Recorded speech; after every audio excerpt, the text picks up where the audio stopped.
Sa 2028, alam ko malayo pa yon, pero malapit din no? There are two ways of looking at it.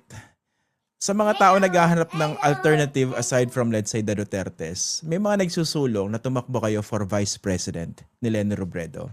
Is this something that you're seriously considering? Nako, Christian, di ba I already said sa isang ambush interview, huwag na ho kami isama dyan ng mga kung sino man nagpaplano dyan. Pangalawa, napansin ng aking chief of staff.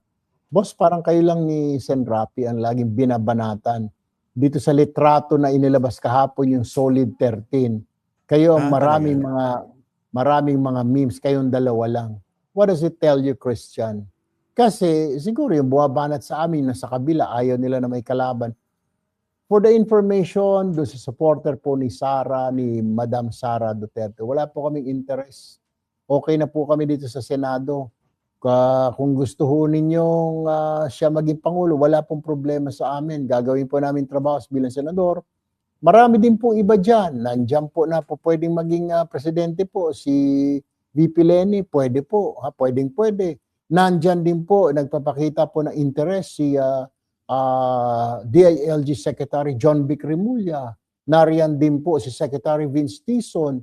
Si Senator Risa po pwede rin. Hinog na rin po. Ganon din po si Senator Bam, suportado po siya ng Gen Zs. So marami po, wag ho kaming tignan kaagad na hindi ito mga kaya po nabubugbog kami, yun ang sabi ni Tol Rapi nung lumabas mo yung pangalan, Diyos ko po. Kaya ako po napapunta sa cemetery, napadasal ako sa puntod ng nanay ko, sabi ko, Ma'am, please pray. Sabi ko dahil ito na yung first wave pa lang ito. Wala pa nga po. Pansinin ho ninyo sa social media. Sa ilang mga channel po, nakalagay po doon. Kami binabanatan ngayon.